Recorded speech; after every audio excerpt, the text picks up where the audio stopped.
Hello, everybody, and welcome to the Baka podcast.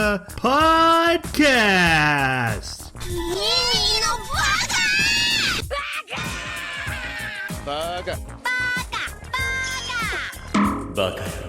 It's amazing how every time you open your mouth, you prove you're an idiot. Hello, everybody, and welcome to Baka.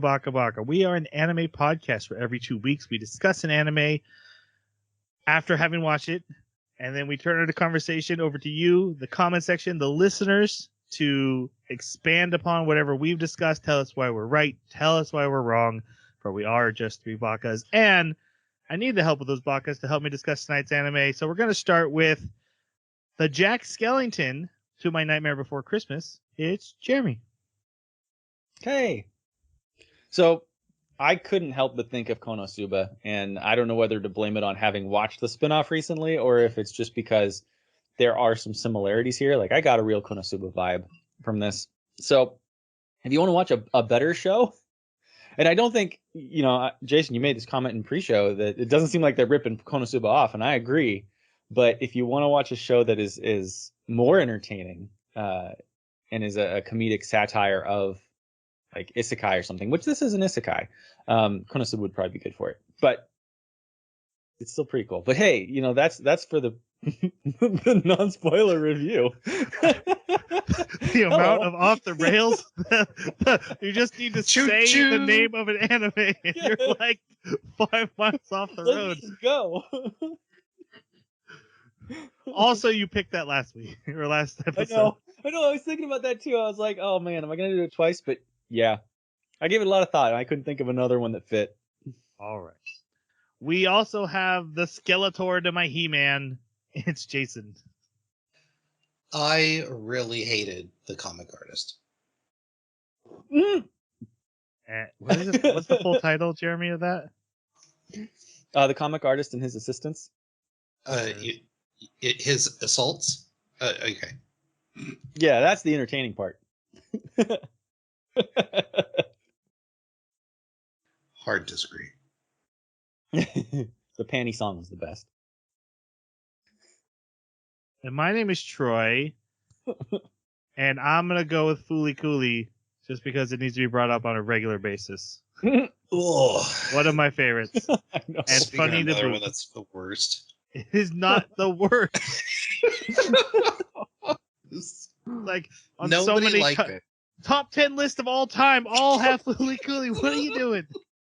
I fell into his trap. Very upbeat. Yep. Okay. So the anime we are talking about that Jeremy gave his review basically on is The Legendary Hero is Dead. This was Jeremy's pick. So Jeremy, any other thoughts you have that are non-spoiler that you would like to share about this anime? Yeah. So for the other side of the perspective here, I actually, I enjoyed parts of it. I really love the idea that they were going with, and I think that they executed it fairly well. I got a kick out of a lot of the jokes. The ecchi mostly didn't bother me. Enjoyed it. It was fine. But there were a couple times where I was like, "Whoa, that's a little creepy." But it wasn't terrible. That was pretty rare. It wasn't terrible most of the time. Yeah. And it was a very refreshing, at least in the sense that it wasn't an isekai, he wasn't overpowered, and it was a novel idea that I hadn't seen before. So for those things, I actually think it's worth checking out. But I don't know if you'll want to stay for the whole thing, but I think it might be worth checking out. All right, Jason, what's your non-spoiler thoughts? I found so normally these kinds of anime really bug me. And this one does for a couple of different points, but I'll get to those. But the jokes landed, a lot of them. And I think the dub did the voice actors and actresses did a fantastic job with the comedic timing. The one thing that always gets me about these animes is, especially if our characters are underage in the US, it always makes me feel weird and awkward as an older man, especially someone that has kids. So that right there always puts a shade on my experience. And after the first couple episodes, I was not happy. Like, I was just like, why are we watching this? But then as the show went on, like, the story is not, you know, next level, but the jokes landed after land, and I found myself laughing a lot. So I have mixed feelings on it, but I didn't hate my time with it. I'm on the negative side for my review here, but I think the concept is great and really original. I think they have something really good there, and I think there's a lot of really strong fantasy anime satire in this. They're not wrong about some of the jokes landing really well, and some of the stuff that they call out was fantastic. I think they don't lean into it hard enough. Like they didn't. Whoever wrote this didn't realize how strong their humor is, because the ecchi stuff feels almost like filler before we get to the good jokes to me. And just so you know, ecchi just isn't my humor style. We've talked about what's funny many times on this podcast. The ecchi stuff just doesn't usually work for me. But there's really strong comedy here. Can you explain humor for me? Yeah, it's ha ha ha ha. Have you heard of the Joker? So I think there's like some really strong stuff in the fundamentals or in the foundation of this anime. But I feel they don't trust their concept enough, and they didn't trust in their own jokes enough, or they just didn't. They wanted to do the ecchi stuff, and it just didn't work for me. Overall, I'm left kind of giving it the thumbs down. But there's some really good stuff in here, and if ecchi is your kind of stuff, I think this is a really strong anime for those who like that type of humor. Mm-hmm. All right, your guys' thoughts on the opening and the closing? They're okay. I think the ending song was a bit catchy. Or no, it was the OP song that was a little catchy. But I don't know. Like, I watched them a couple times, and I still have a hard time remembering a lot of what happened. So, yeah. Yeah. Every time the OP started, I just got like this thriller vibe, like, and then a lot of the other parts of the OP just felt like 90s to me. It was really crazy. So I enjoyed it. It was great. I liked the character introductions and everything in it. I also got a kick out of him putting stockings on turnips in the intro, and having, or not turnips, I know they're daikon radishes. And then also like just some of the different shots that once you had heard the jokes, the shots made more sense. And so I kind of chuckled whenever I saw him in the OP later. And the ED, I did see one episode where they actually had the lyrics up where I could read them. And it was kind of funny because it was all about a honey trap. The ending takes a next level when you see, like, whatever Crunchyroll is doing, they don't adapt the lyrics until later, and then suddenly you see the lyrics and you're like, oh dang. Oh yeah. Something about like, you saw a flash of pink and now you're coming in. Oh yeah. Oh man. I know. I was like, wow. Did not think that was what I was hearing. Honey. Trap, right? trap. Yeah. So I enjoyed them. They were both fun. Like I said, when the lyrics came up for the ending, it took another level, and then I was like, okay, I do enjoy this. Until that point, I was like, it's just really bubbly, and I don't get why they're all just staring at the radishes. But then the lyrics hit, and I'm like, it just all clicked and makes sense. Yeah. We're not talking about radishes anymore. But I say this not as a joke, not as a ribbing of the anime. My favorite part of this whole anime is the opening. Every single time, I was so excited for the anime to start every time because that opening was so good to me. Not only does it, when its lyrics popped up, they fit perfectly with the theme about how, we're all dying, so let's just dance and party away. Dance the night away. The shot of the character Henri like jumping up in the middle of it right as the chorus starts and like waving her arms in the air hits perfectly every time. It's right on the beat. It was good, and it had, like I said, the lyrics gave me the always look on the bright side of life type of feel. Like it's a very things are the worst. Let's laugh at it. Which it works for me. Probably adding this song to my playlist. I liked it that much. Ha ha ha ha ha. Yeah, it was good. All right, that is their end of our non-spoiler section. But before we go on, our next anime is going to be Pluto and this is on Netflix. I'm not. No, I'm looking forward to it. Yeah, I bet you are. I need to pull back the curtain.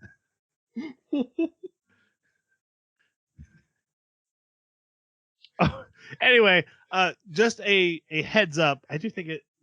Jason, would you say it's a mature themed? Yes. Okay, it's got mature themes, but also the one big thing, and I almost didn't pick this because of it. It is not a normal episode structure. It is 8 episodes that are an hour long. Most of our anime we try to keep, with that 13 episodes of half hour. So this is going to be longer than usual. I actually talked to both these guys before I even picked it, make sure like, hey, is this something we can all do? So hopefully if you follow along with us, that can gel with your schedule. But about podcasts is we'll be late anyway, so you probably have time. Mm-hmm. What is Pluto, though? I should explain. It is a storyline from Astro Boy, created by, I think it's the son of the creator of Astro Boy and another guy. They adapted one of these storylines and turned it into like a murder mystery Blade Runner type story, and with Astro Boy still in it, but he's not the main character. Now it's focusing on a detective solving a murder mystery. So that's what we'll be watching. All right, now it is time for the spoiler warning. So we will be talking about The Legendary Hero is Dead, all the first 12 episodes. If it gets more seasons, these are just the first season. And we'll be giving spoilers on story, characters, theories we have. We have not read anything ahead, so we'll just let you know what we know. All right, spoiler warning's been dropped. We're moving forward. We are in a fantasy world where demons have emerged from the gates of hell and are now plaguing humanity for this, at least the second time that we know about. Yeah. Because 3 years ago they were defeated by a legendary hero, and now 3 years later the gates opened again. 3 months have passed since that, and we meet our main character, who is just a farmer named Toka, who only grows radishes so that he can put stockings on them, because he has a huge stocking and thighs fetish. That's about as deep as he gets. Yeah, you don't need any other vegetable or food to live. Just a radish. It tastes good. It's wonderful, and you can put stockings on it. This didn't work for me, and ecchi normally doesn't work for me. But like, I think one of the nice things between this and others is that at least the pervy stuff that happens related specifically to our main character is fairly tame as far as ecchi, because not only is he attempting to clothe said leg in his fetish, but the majority of the time when I did like this. Not once did our main character fall on top of another busty girl and then have his hands on her boobs. Like, that did not happen. Yeah. I was actually very happy about that. But he's kind of the worst.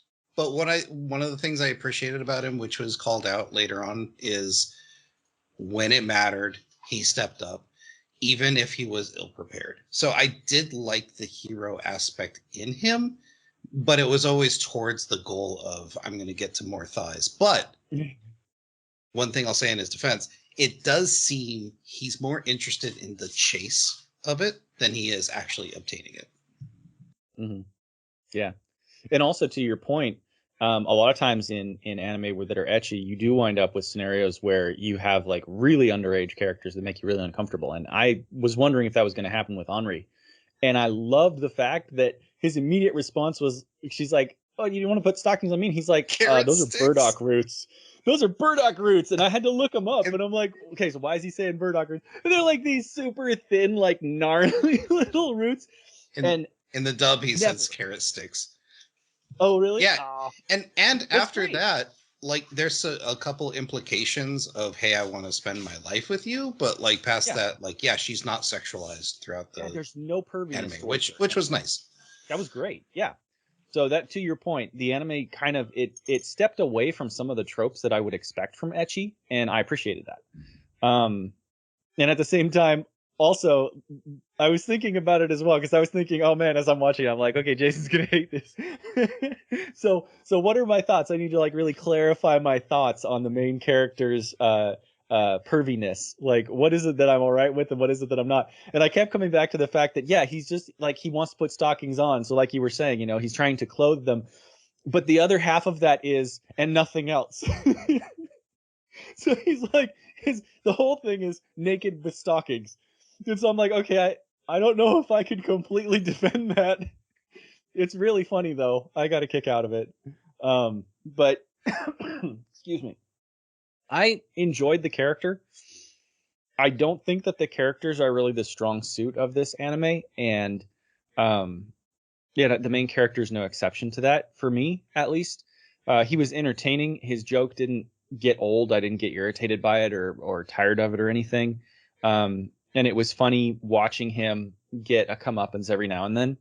But overall, I thought he was handling a very difficult situation in a pretty mature way, and more realistic than I've seen a lot of anime handle it, where like he's not trying to be the hero, he's sort of being forced into being the hero, and that sticks. He never is seeking out an opportunity to be heroic. He's always just responding to the situation with whatever he must do to survive and to keep those around him alive. There were a couple of times where it had like that really tropey, oh, I'm going to do everything I can to protect you. You're the most important. I've got to save you, you know, which that's also just like a harem anime trope that you're going to see. You can't get away from that.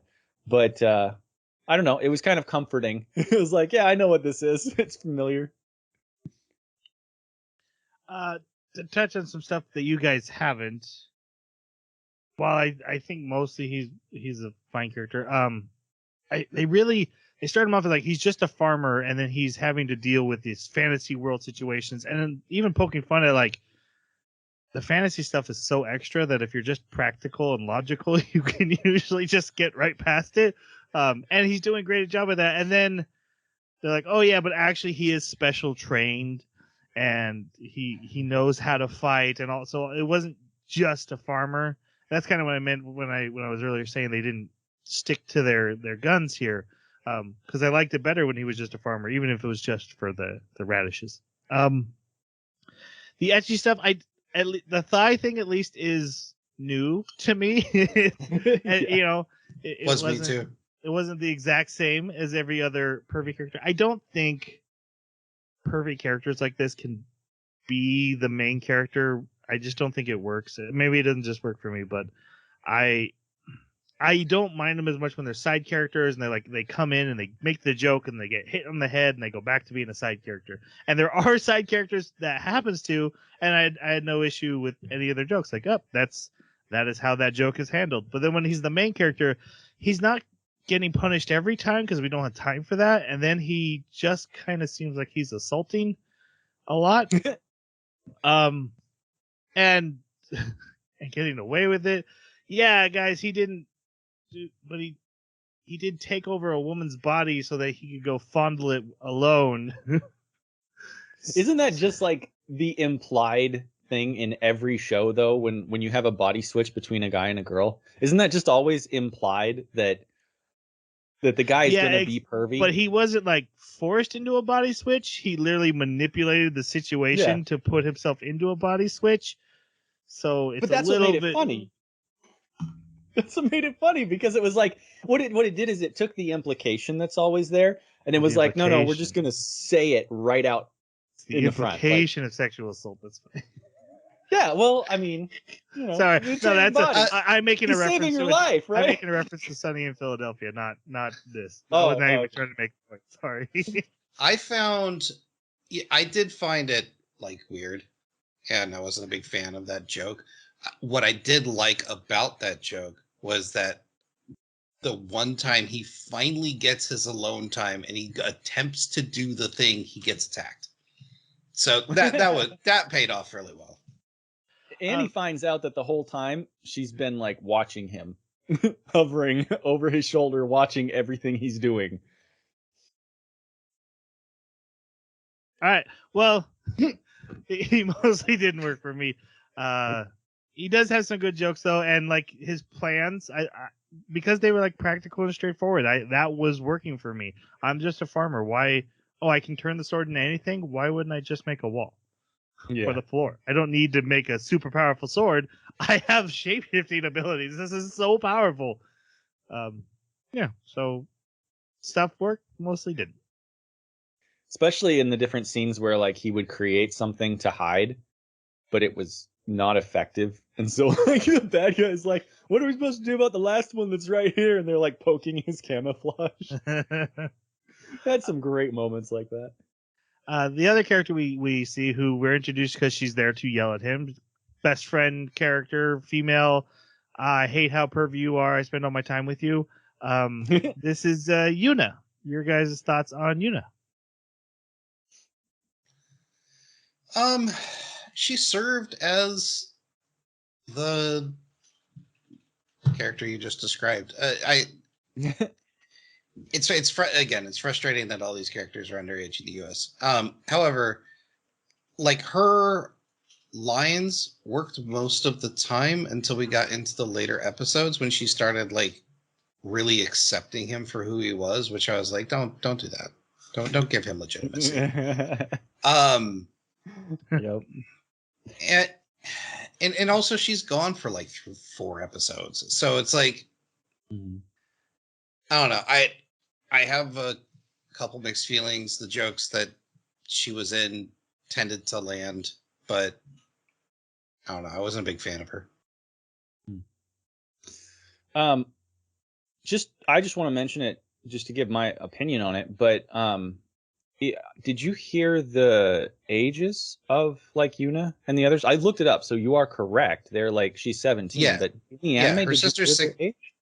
No, but yeah, I looked it up. There's 6. So it's based off of her younger sister, who is 16, who we haven't gotten to yet.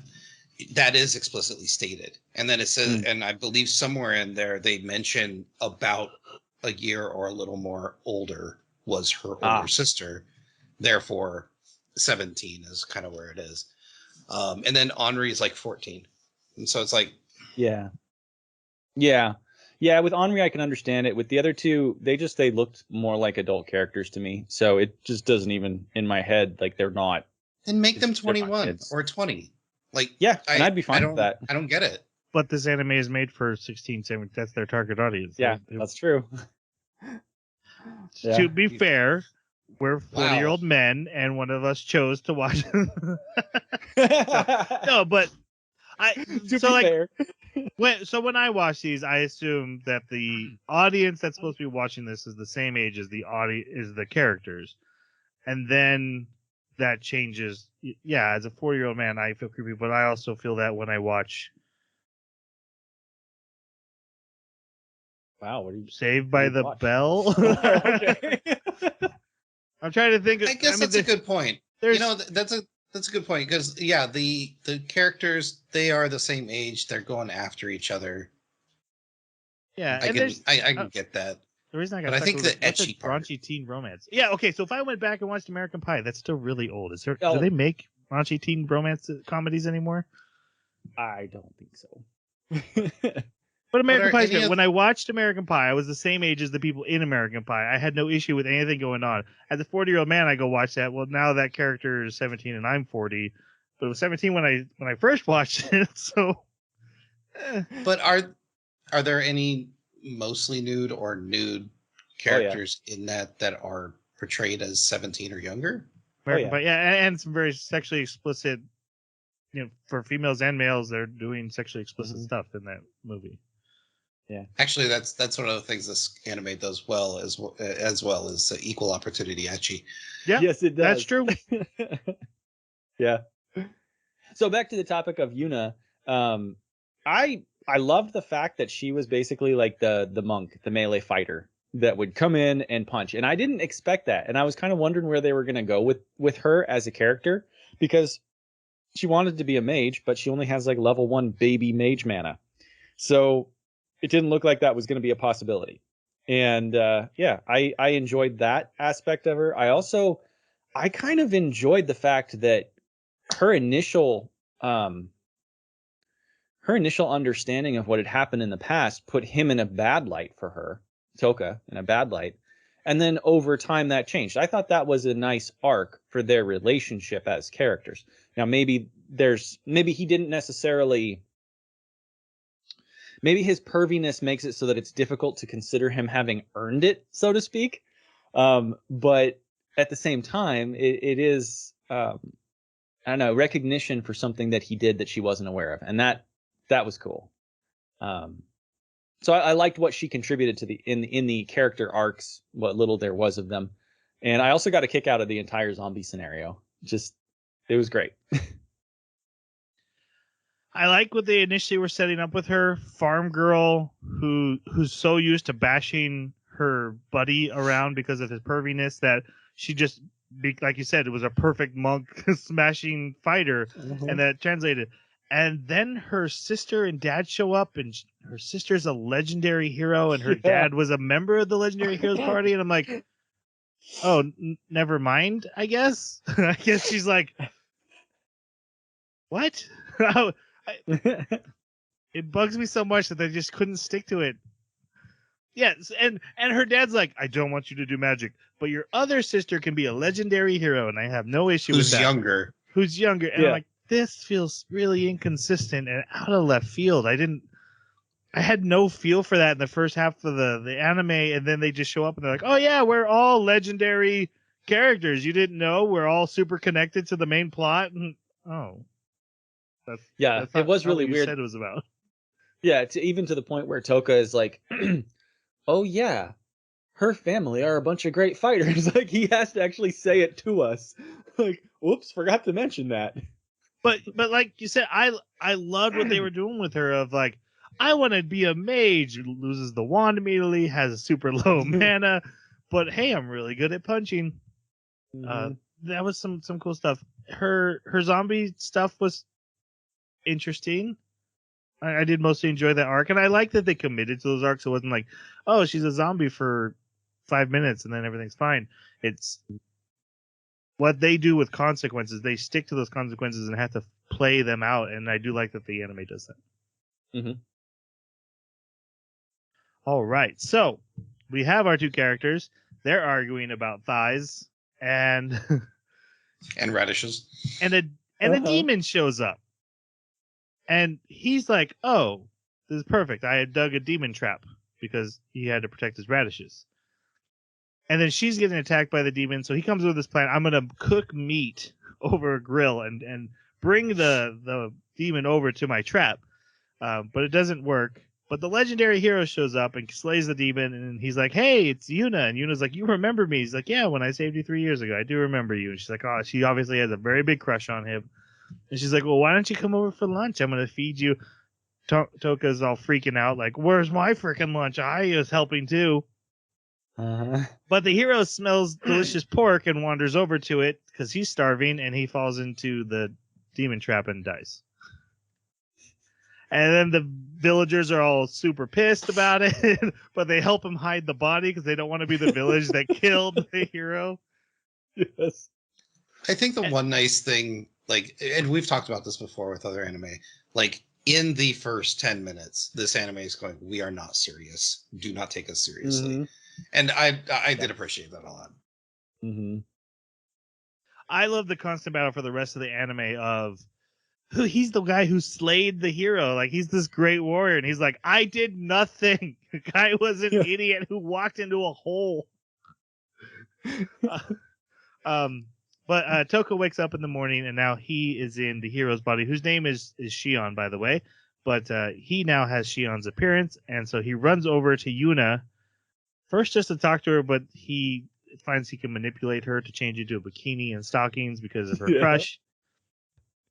But she figures out what's going on, and then they hear a voice calling for help. Someone else has fallen into the pit, but has survived, and this is where they find a young necromancer named Henri, and she's the one who has switched the bodies, and she's like, the hero promised me that I promised the hero that I would protect his body and have someone carry on his work if he ever died, and since you were able to slay him, you're the best candidate, so you have to do this. And he's like, well, I want to be put back in my body. She's like, no, I'm wearing it in a necklace. She has like a little coffin charm with his body shrunk down and stuck in it.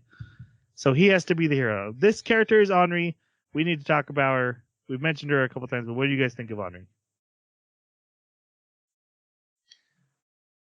Besides her necromancy, she's a near useless character. She's constantly needing to be saved. She's got knowledge of how magic works, and she's also a what? Troy's like, I disagree so hard right now. It's a weird statement, okay? You're like, besides Batman's money and tech and martial arts and muscles, he's a useless character.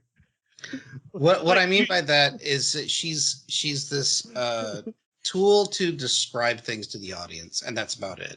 And I didn't find her compelling.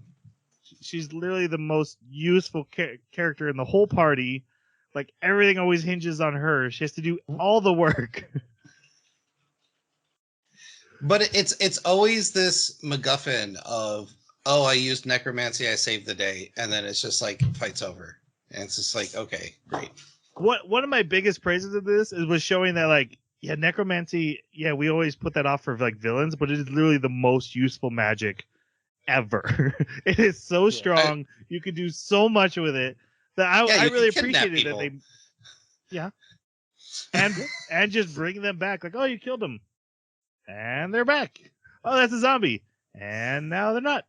Oh, you have demons, and now they're mine. So then the question comes up: why didn't they just resurrect Shion? I think his soul was stolen. He said that the body or the living person is composed of 3 forces, and he lost his life force. My theory is that the ending, he will come back. Right. They're already kind of bringing him back, but I do think eventually Shion will be fully alive again. Right, which makes this whole thing just like doesn't make sense to me. That would be interesting. It's necromancy. Brings the dead back. Yeah. That's what I'm saying. It's this Deus Ex Machina constantly for every episode. And it's like, okay, this is getting old. No, it's not. Oh, we're in trouble. Necromancy, we win. Next episode. It's not a thing they just bring in at the end to save the day, which is whatever you said. I'll never say it right. Deus Ex Machina is. If you establish it from the beginning and set up the rules and use it over and over again and keep it within a limit, that's not Deus Ex Machina. That's just story. Well, I didn't like said story. Yeah, I love it because I remember every time that we played, like when I played Warcraft 3, and then when we played Heroes of the Storm and Diablo, like every time that there's necromancers, I always want to play those characters.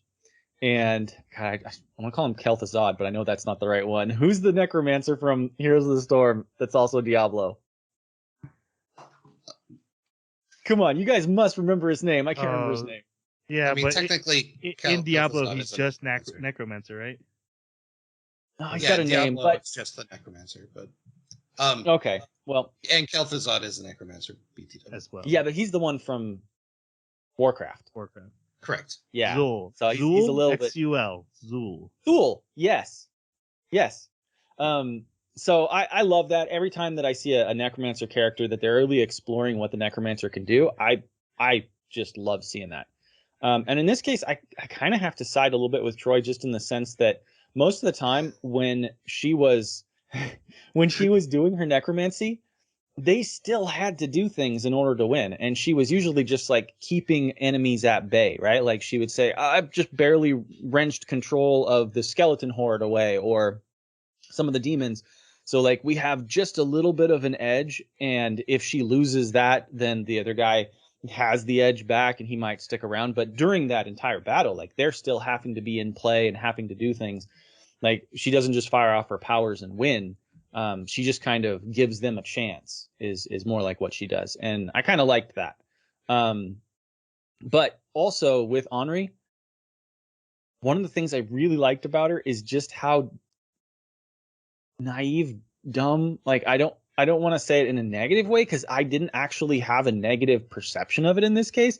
I found it entertaining because it was cute and it seemed to be something that was necromancer specific, because we saw it in Diego, we saw it in the other necromancers, like what was the name of her brother, whoever her brother is. We saw it for him too. Like they're just gullible. They seem to be really gullible. And that is super entertaining. So every time she did that, it was great. She seemed to always think the best of people, even when, there's every indication that you probably shouldn't. So how much she was on right. Team Toka. Like, yeah. Toka's the greatest. And everyone's like, he is not. He's not. What are you doing? Yeah. Made her adorable. Yeah, I found her cheerleader position on the team for Toka fantastic. The making the necromancer the good guy of and the most powerful on the team is something like it's usually, hey, I'm the necromancer, I'm the villain. And they make necromancers the villain, but the series is very much building up to humans are the ultimate bad guys of this whole thing. The demons are just looking for food, and the necromancers got persecuted, but really this is, and even the OP kind of hints at it, the king's the bad guy, right? Mm-hmm. And so Henri is the connection to that. And what we're going to find out, the fact that she's got a demon heart. And I think also super fascinating, we don't get sad about death because death is so different to us in the way we control it and can manipulate it. So I don't get sad about death, but then she has to go through this whole thing of like, well, no, I do care about someone and don't want them to die. Her whole worldview gets changed. But yeah, most useless character in the whole show. Sure. Yep. All right. So, this trio has formed an adventure group. And they go to the city of Bellum to get supplies. And we see Toka going around just getting stuff. Like, hey, I got a wand, that Yuna wanted. And oh, these girls are flirting with me because he's using the hero's popularity. Even though everyone keeps mentioning he stinks. He's pretty smelly. Because as we'll come to find out, you need mana, magic, to regenerate your zombie body so that it stays fresh. But he doesn't have any. So he's just a zombie. He's decaying. Just call him Michael Afton. That name sounds familiar. Oh, come on. You do this to him every time, Jason. Now I have to look it up. It's Five Nights at Freddy's. Don't do it. Oh, yeah, okay. I knew that name. They complain about a smell.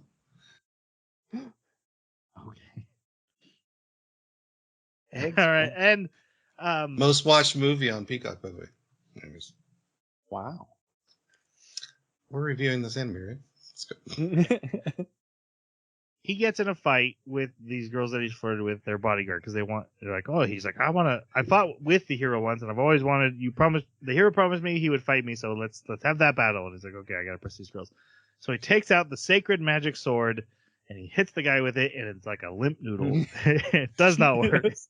And they're like, this is not the hero, he sucks, let's tie him up, he's a fake. There's so many dick jokes with this sword, it just cracked me up every time. Well, and also we find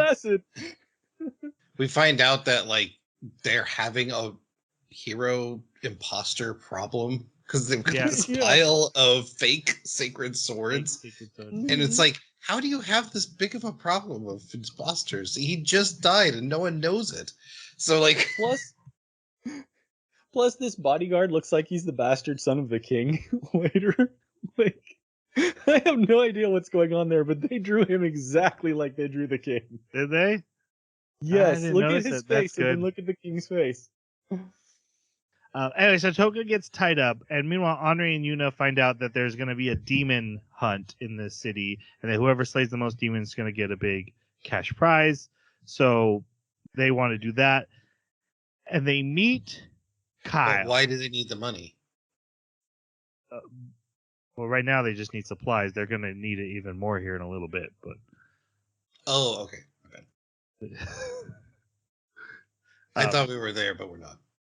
Yeah, well, they find out when they meet up back up with Toka, I think, that, hey, that wand, you do have to pay for it, and that other stuff you got, you do have to pay for that. He was just thinking he got stuff for free. Well, I think he got it for free until they accused him of being an imposter. I guess that's true. Yeah, now he had. Yeah.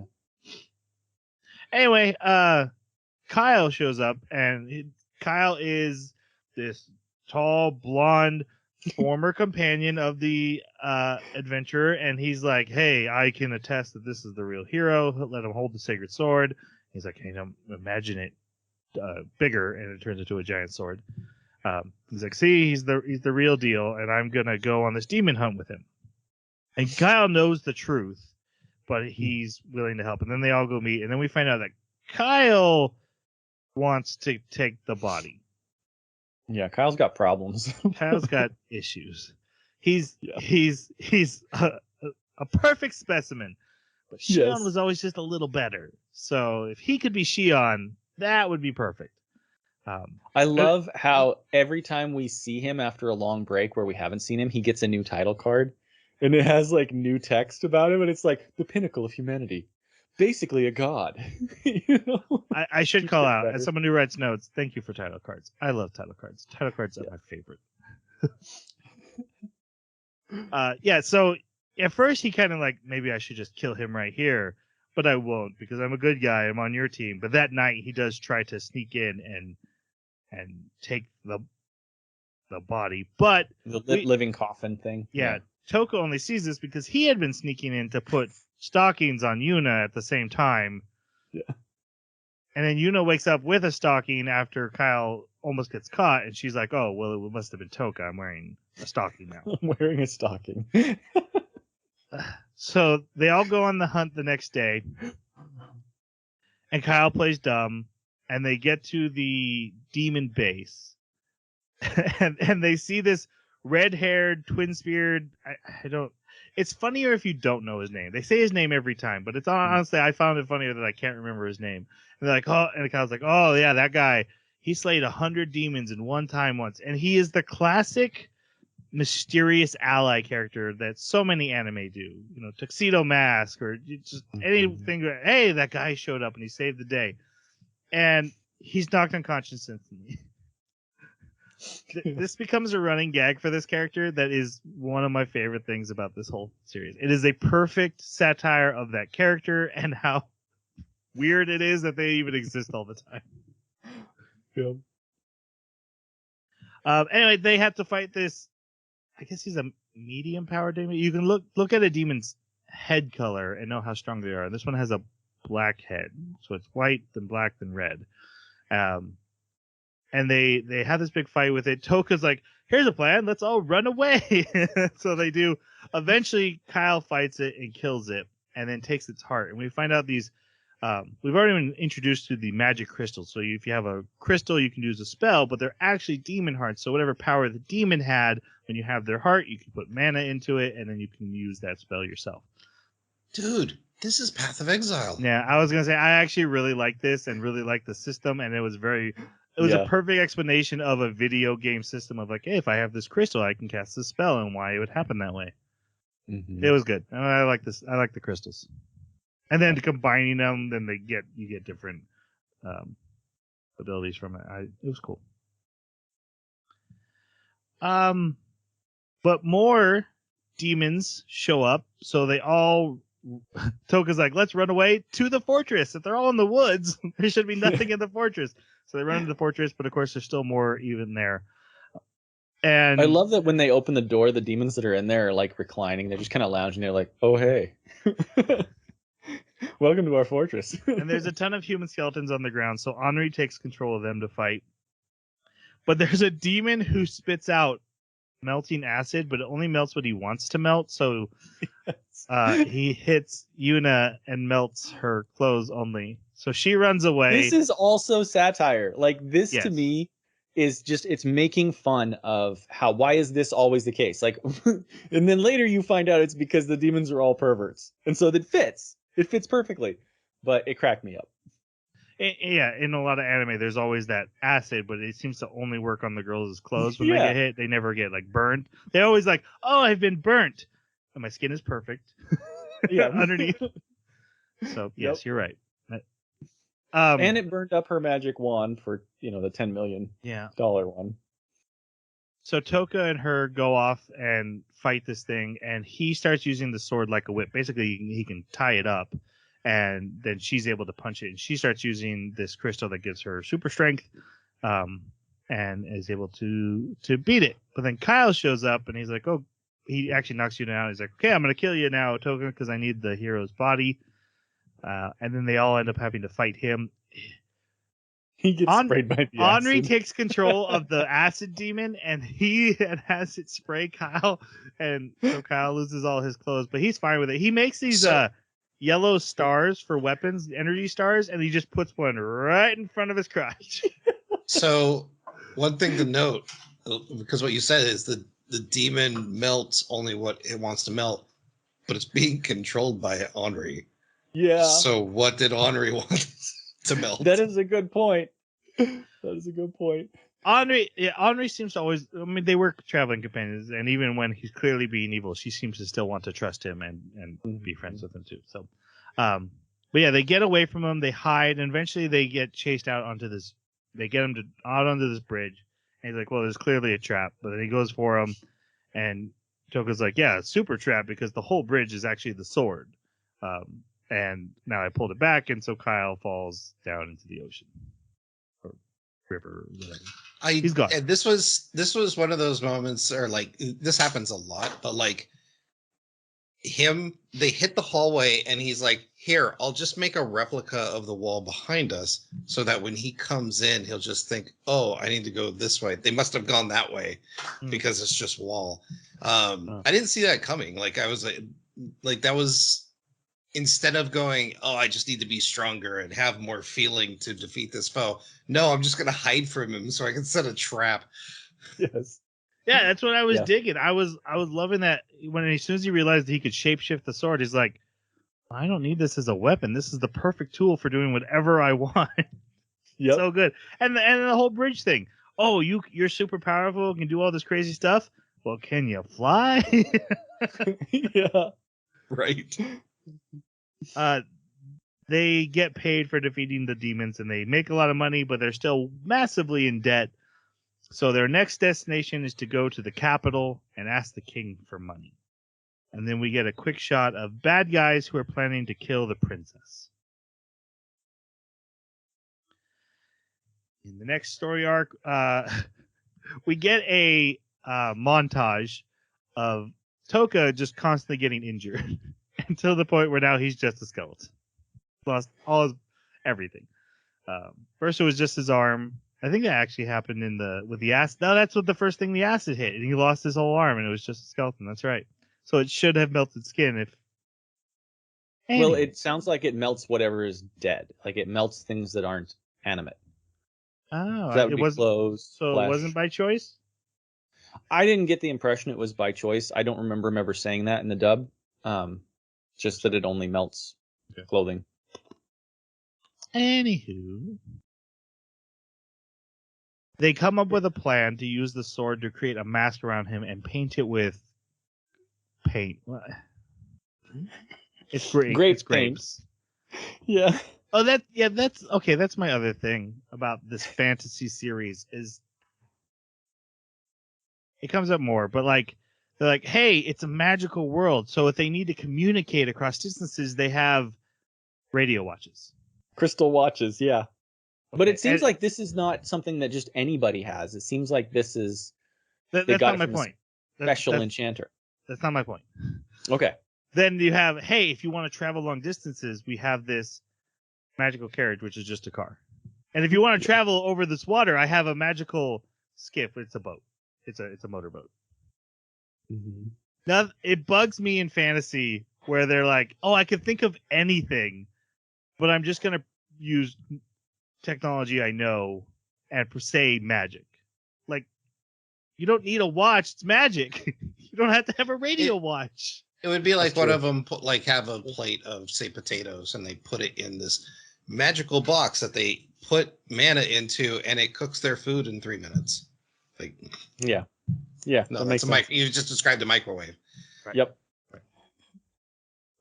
It's a pet peeve of mine with fantasy when they don't fantasy it up. Yeah. Okay, so yeah, they paint the face. He goes and sees the king. He's like, King, I need money. And the king's like, ha, you're so good with the jokes. You're here to marry my daughter, I assume?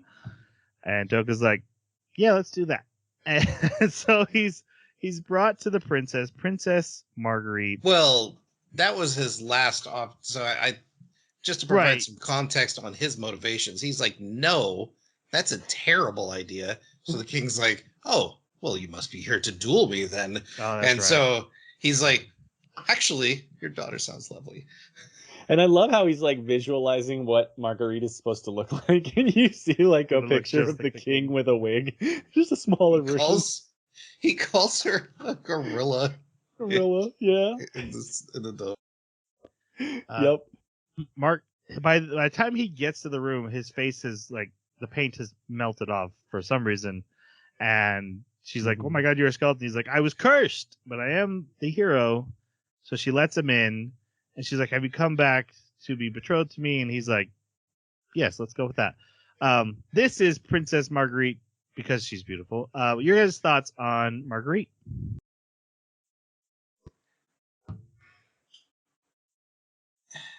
Jeremy, you go first. Because I'm not 100% sure how I feel about this character.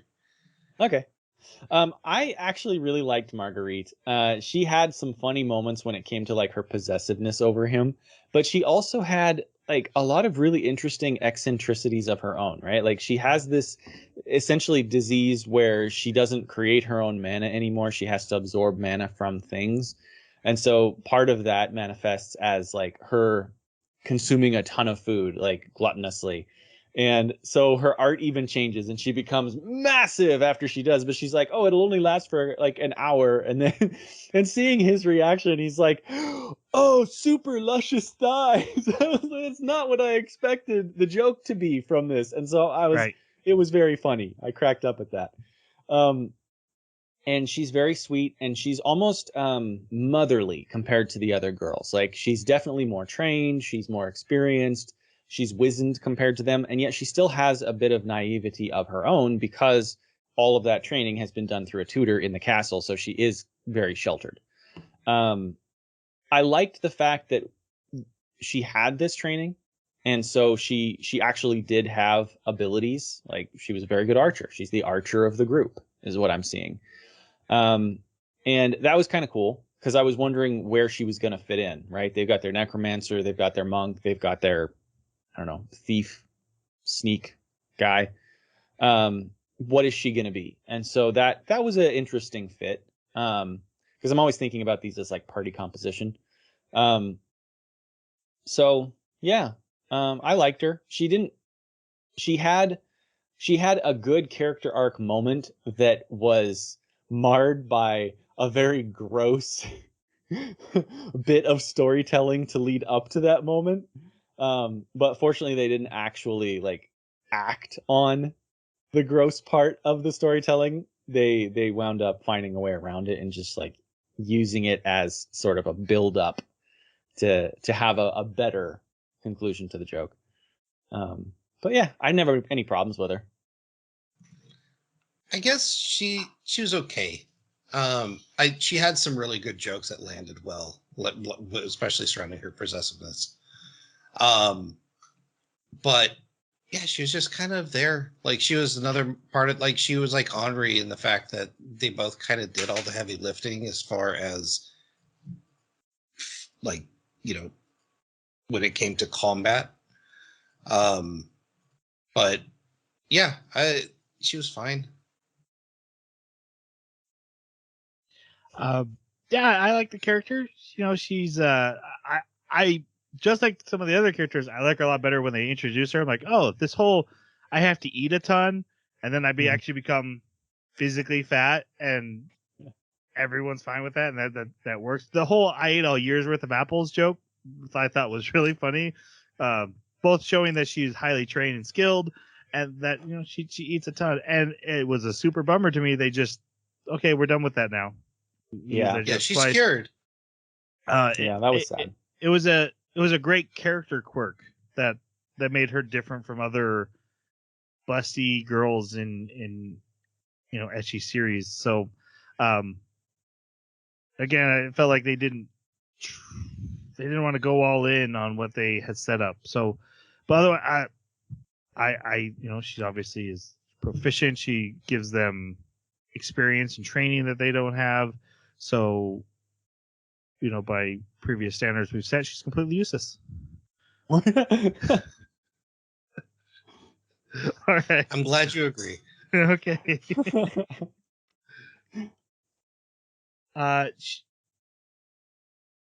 She asked him on a date because there's a masquerade coming up in a few days. Meanwhile, Henri and Yuna come across a man named Leland. I think he pulls him aside because he recognizes Henri, what Henri is. Because Henri's wearing a mask. That's right. Necromancers, not supposed to go to town. Humans don't like them. And he figures out what Henri is. He pulls her in. He runs an orphanage. And he wears glasses so you can't always see his eyes. And he smiles a lot and has his eyes closed. So totally a good guy. Yeah, he totally looks like he would turn his daughter and his dog into one single bean. So I was like, okay, well, you're the worst. He looks a lot like that guy. I know this reference. Yeah. Anime reference on an anime podcast. Who would have thunk? Yeah. Wait, I don't get it. Neither do I. That was a dig. That was a dig on me, not you. Anyway, yeah. So he's like, hey, I'll help you guys. He tells them about the silver drops, right? So there's these potions you can drink that'll spike up your mana level temporarily, basically fill it past your max. But they're really expensive. And he's like, well, I'll help you get some if I can experiment on Henri. And Yuna's okay. So bravo to this series. So Yuna has the thought like, oh, he's being creepy to my young friend. I should offer myself to him. And then it shows her like imagining taking off her clothes and be like, take me instead. But no, that's not her imagining. She does it. she stripped down and he's like, no, that's creepy. She's a necromancer and I want to see what necromancers do. This was also revealed by Eric. Necromancers have demon hearts. They're also from hell. So they would have crystals. Then they go off to do more hunting for money to buy these potions to help Toka, and end up getting captured by these other hunters who are working with the demons. Did we mention that he continually decomposes because he's running out of mana all the time? Yeah, kind of. We mentioned that he was decomposing, but I don't know if we mentioned why. So in order to, so that's the problem with him being a level 1 mana is like the mana of an insect. They said, is in order to keep up this corpse that he's controlling, he has to regenerate because he can't regenerate. He needs mana to do it. He doesn't have the mana to do it, so he's continually degenning, which is why he turned into a skeleton. So that's why they need these silver drops in order to boost his mana back up, so he can turn back into normal. Did they call them silver drops in the dub? Because they're called Soma drops in the sub. Interesting. They might be Soma. I wrote down silver though. I heard Soma, but maybe it must be Soma then. Anyway, okay. What I wanted to call it is that I really like that they kept him a zombie. When his arm first turned into a skeleton, I'm like, oh, that'll be fixed by the end of the episode. They'll have Henri would be like, okay, I restore your arm, or we figured this out. They stuck to this as like, there's a consequence. He doesn't have the magic to regenerate, and he's a skeleton for half this anime, and then someone else's body for the other half. I just like that they had those long-term consequences. That's a positive for me.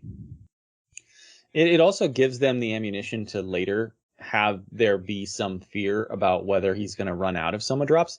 I did think it was annoying. Like, part of me really liked it, but part of me also found it annoying that later on it was okay for him to just, in an emergency situation, switch bodies, switch to this body, switch to that body, switch back to this body.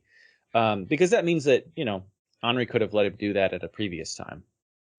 And that could have solved some of their problems, perhaps. She mentioned that there was consequences to doing it, and it could like ruin his soul. But end up killing him. Yeah, they didn't end up sticking to that, which I didn't like. Yeah, well, I mean, and they did mention it like in the worst moments where they're like, oh no, the condition he's in with the soma overload or whatever is, if he does go back now, he'll definitely degenerate. So they did kind of mention it, but it almost seemed like you're saying, it wasn't as big of an issue as they made it out to be, unless he's in the most extreme circumstances. So I don't know. It was. I thought that maybe was a little bit clumsy. I think it could have been handled a little bit tighter. Okay. I don't think I fully agree. I was fine with it. I do remember. I didn't remember when he got back into his body for the first time. I was like, oh, why haven't we done that? But you're right. They did say there was a problem. But it was the final battle, at least for the season. They're in the enemy base. I don't mind them pulling out the stops. And then the end scene, or one of the end scenes, is Henri like, I should pull him out, but that'll definitely kill him if I do that. So I get it, but I just maybe I didn't care enough. Plus. Maybe.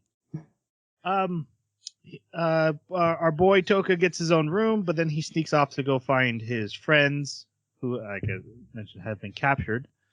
And he goes to the orphanage where Leland was, and he finds the princess there because Leland's her doctor for her mana disease.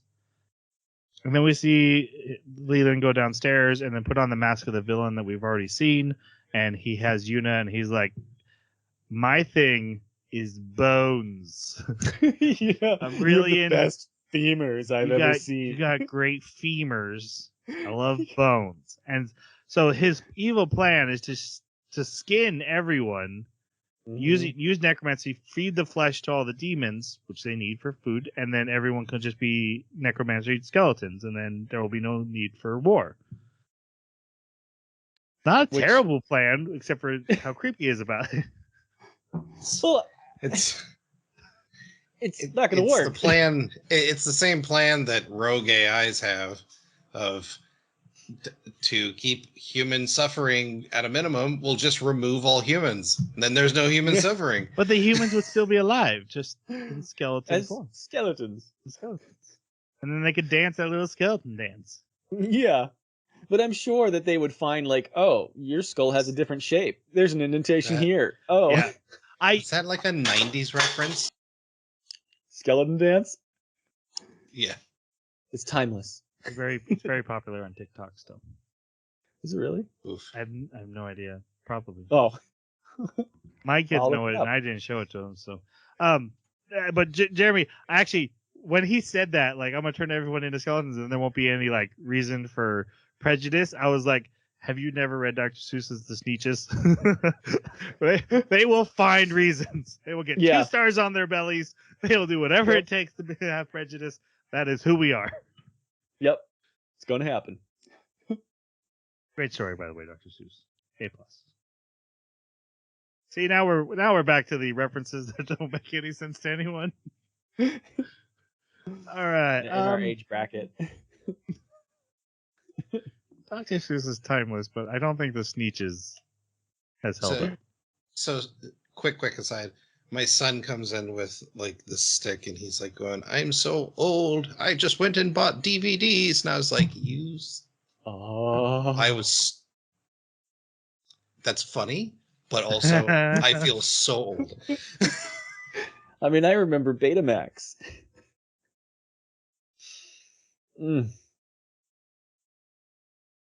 No, those were old when we were born. Come on. My parents had a collection. I man. know your parents did because they were old. Yeah, I know. Yep. All right. Yeah, Leah Bones. Yep. Toka goes on his date. He literally doesn't find his friends for 2 days. They're captured for 2 days. And by the way, Yuna breaks out with super strength and is fine after 2 days of being chained to a wall. She's a beast. Well, she also said specifically, "I'm saving my mana in order to use my spell to increase my strength for the right moment." Toka and Marguerite go watch the fireworks, and he's like, "Wow, I've never seen fireworks before." She's like, "We literally did this 3 years ago." So she figures out he's not the hero. Oh man. Her servants grab him. It's Isaac and a woman whose face that Toka can't remember in his own memories. God, I love this. It's so great. Can we see that later? In his memories, he puts these two characters together: the head of Isaac, who that's all he can remember about Isaac, and the body of the woman because he doesn't know what her face looks like. So he fuses them together. Yep. And I do love that basically means he doesn't give any care about these two characters. Yes. The princess runs off, and Leland ends up finding her, and then devils start entering the city. So Toka breaks away, goes after to save her, starts fighting the Leland's cultists. I guess Leland has cultists. I think they were all skeletons. So the guys in the robes were also skeletons? Mm-hmm. Okay. Yeah. So he probably raised them, and then they were his adherents now, his cultists that were in skeleton form. They take Toka's head off, and they think he's dead, but he's not. So he tells everyone where they went, and they went into the underground. They go into the underground. Yuna has escaped, broken free from the hunters that captured her, and then they go and rescue Henri, who's just covered in snot, and they have to play rock, paper, scissors to see who frees her because she's so gross. Great scene. Then they go after Leland, who's getting ready to sacrifice the princess for his spell, and they attack him. And Henri's able to control his skeletons because she's a better necromancer than him, so he runs off. They fight him, but he overconsumes the mana drop, so he becomes powerful, so they have to run back away. And then Toka uses the paint grapes to make a circular blood trail so that Leland will just go in a circle around the forest while they come up with a plan. Their thing is we need Toka to have mana, and since Marguerite has this over buildup that she can't get rid of because of her disease, he just needs to have her bodily fluids. Which, okay, the moment they started talking about this, I was like, oh, this is just like the undead farce that we just watched, you know? But they didn't go in that direction, probably because there's a whole body here. But still. Well, they're like, you just have to cry on him. And she's like, well, I've been trained as a princess never to cry. Yeah. Like, okay, then kiss him. My mouth is dry. Isn't that what she says? I think so. Yeah. And they're like, well, then you have to pee on him. And they have her like, okay, I'm gonna pee on him. Yeah. And that's the what is it called when you just drop off? Oh God, that's a bad time. Cliffhanger. Cliffhanger. Thank you. That is the cliffhanger of the episode. Her squatting over his face. Yep. Skeletal face. Sit on my face. Right. Family friendly show here, guys. But right. Come on, Toka is like, hey, let's not pee on my face. I have a plan. And they end up ambushing Leland, and she's able to use a bow and arrow to shatter his crystal. And they beat him, but then a red-faced demon arrives and starts destroying them. He's more powerful than all of them. And so Marguerite grabs Toka, who's had his head blasted, which is where the soul resides. So he pushed her out of the way of a blast, and that's how he got blasted. Mm-hmm. So he's actually dying, and she's like, okay, well, I guess I'm going to pee on you. And he tells her, no, that's okay. And then I'm okay with dying.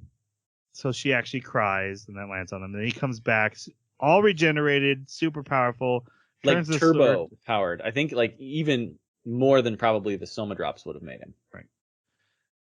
He turns the legendary sword into a giant radish club, including stocking. With a stocking. With a stocking. And uses it to destroy the red-faced demon, who we then find out was actually being controlled by a necromancer named Diego. And this is where we first meet Diego, who's kind of our main villain of this season. So what did your guys' thoughts on Diego? I thought he was a good villain. He had decent motivation. There was revenge involved. I liked his craftiness and cunning when it came to not just battle, but also like his plans, staying in the shadows. I thought he was, and also like his hubris got the better of him, which I really appreciated, especially at the end. And also like how he met his end, I was a big fan of too. So this is the stupidest way to die. I actually, you know what? He may be my favorite character just because of like the way he was written. I was really digging it. Yeah. I really liked him too. I thought he maybe laughed maniacally a little bit more than I was a little bit more than I expected, but I also really enjoyed his motivations. Now, there's a point where he kind of exposes that his motivation isn't as much revenge as it is just I love fighting and I want to burn the world so that I can keep fighting and make everybody fight like I do. And even that I thought was a good motivation for the kind of character that he was portraying. So I don't know. I think they kind of hit the ball out of the park as far as villains go with this guy. He was ridiculous. Watching him in the fights cracked me up because, like you were saying, Jason, with his hubris, like even in the middle of a fight, he would just stop to talk about, oh, here's what I'm doing. Here he would, oh God, what is it called? Exposition. Yes, monologuing, exposition. He would just basically tell them where his shields were and all that and say, oh, haha, you missed, but you can't hit around this shield or that.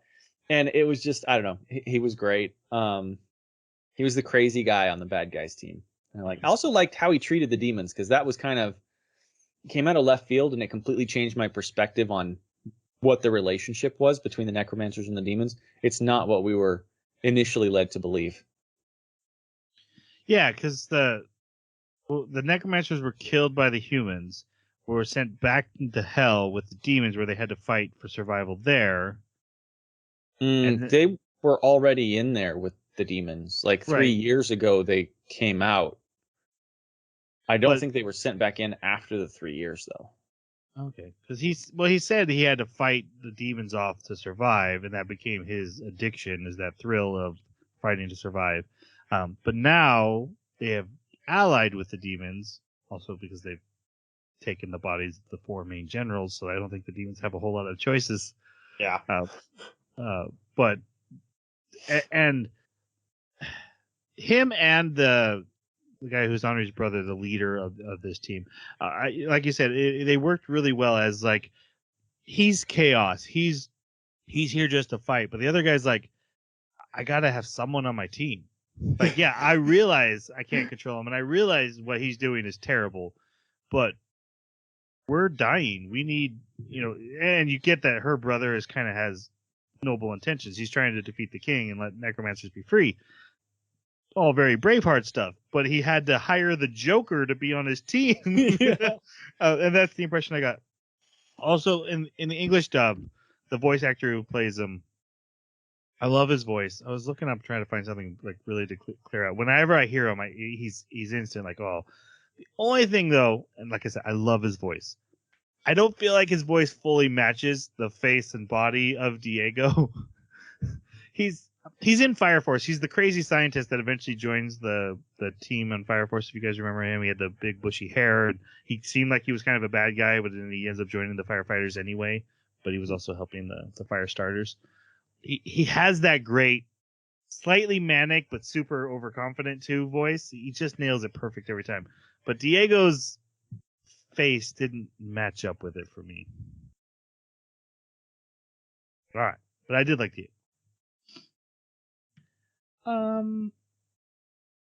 They now that they've saved the day. Yeah, we switch over. So they say goodbye to the princess, and they're given what's totally not a van, magical carriage to drive around in, and only Henri can drive it because you need mana to fuel it, and so they're not strong enough to drive it. And then they get a note from the princess while in there, 'cause she didn't join them to say goodbye. That, blah blah blah. I left you a special thing in the trunk. You should get this item. And then it shows her in the trunk, and they even ask, "Do you think the princess is in the trunk?" They're like, "No, she's way too smart and elegant for something stupid like that." She can hear them, and she's like, "Oh God, I want to die now." Yeah. But then it says they don't find her for 2 whole days. Yep. She's almost dead. Yeah. Mm-hmm. But yeah, so she joins. But at this point, she's cured of her Yeah. she's mana cured of disease, the- right? Yeah. Otherwise, cured- she would definitely be dead. She's cured of being interesting. And Yep.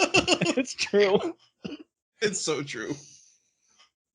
and also she's in love with Toka, but your story arc is done. So Yeah. you get to become a background love interest.